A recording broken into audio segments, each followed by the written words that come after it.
All right, we're going to talk about fan airflow rules, and it's kind of a double entendre here. So we're going to talk about fan airflow. When we think about the HVAC industry, obviously fan airflow is hugely important if we're going to get the air to move from one point to another. So the truth is in the KPIs. So let's talk a little bit about that real quick.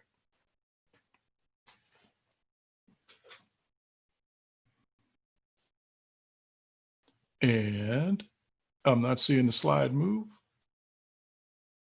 Ben's working on it.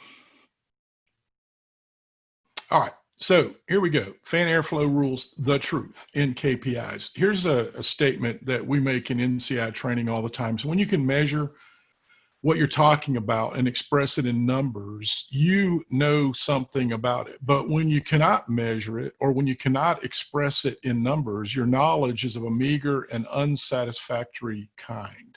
That quote came from a guy we call Lord Kelvin. He's got a much larger name than that, but Lord Kelvin is how we talk about it. He's the guy that the Kelvin temperature scale was named after. And, you know, this little diagram on the right is kind of tongue in cheek, but beer can cold is not a measurement, right? So, and especially if it's R410, right? Beer can cold is not good. R22, it might have worked, but no, it's obviously never worked. But we get close enough. Well, is close enough okay when you're trying to deliver the safest, healthiest, most comfortable, and energy efficient system possible? The answer is no, right? So we got to look at the truth in KPI. So what is the KPI that's most important, that's most overlooked as well? Let's look at that real quick. So when you think about it, if you look in the top left corner, what we're looking at is we're looking at a physician or a physician's assistant that's checking a KPI for the body. They're looking at what? Looking at blood pressure. Down below, we have a service technician looking at duct pressure. They're looking at the pressure inside the duct system. Well, guess what? If I look at the pressure inside the duct system on either side of the fan, what I wind up with is I wind up with a total called total external static pressure. Well, professionals in every trade, whether that be a professional as in a medical doctor or professional in the HVAC industry, says and understands that guesswork is not good enough, right? We've got to have accurate measurements if we're going to make accurate recommendations. Otherwise, we're just guessing, right?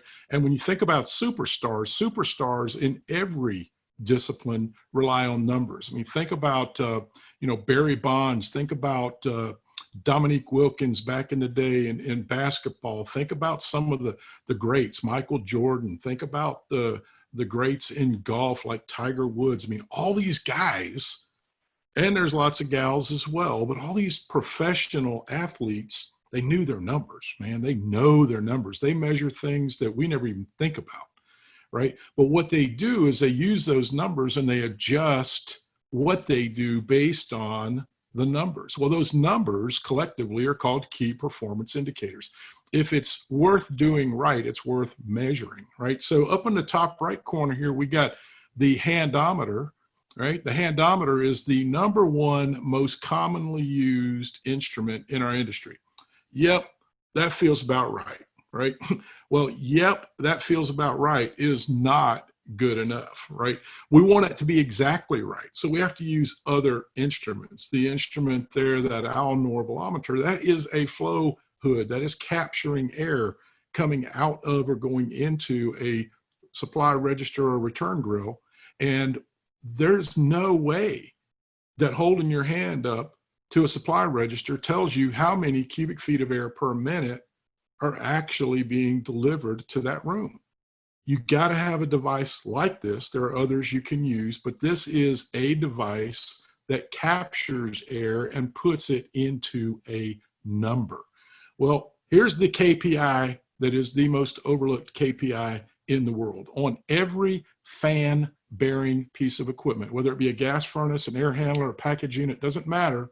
Every fan bearing piece of equipment that's designed to push air through a duct system has a measurement on the data plate called maximum or total external static pressure.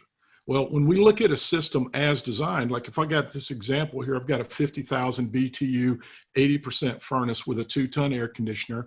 The fan speed is set to high, which is your default, basically coming from the factory. The maximum external static pressure on the tag there says 0.5 inches of water column. That's how we measure it. And it says on the fan chart over to the right, if I'm running a 2-ton system set to high speed on the fan and I'm running at a 1/2 inch static pressure, I'm going to get 812 CFM. Guess what? 2 tons, 812 CFM in most markets around the country. That's awesome. Man, that's great. I could charge that system properly. I can do the right things. But the truth in the KPI comes when we measure. So when we measure those numbers, what do we find? Here's what we find. The average ducted system without any duct modifications that's being delivered in the, what I'll call the low bid residential new construction market or the low bid replacement market, the average duct system installed only is running at about 0.82 total external static pressure. What happens then? Well, okay, we find out that, holy cow, if I look at 0.82 on this thing, and oh yeah, by the way, the fan speed was set to medium now instead of high because what? Customer complained, this thing's too noisy. So we got the fan speed dropped down to medium. We're running at 0.82 at medium. I'm only getting about 260 CFM. That's 32% of design. That's not good enough. This is a principle that is often overlooked in our industry. So what do we do about it, right? You got to learn how to solve these problems. We got to learn how to take these readings and solve these problems the same way that the doctor takes those readings.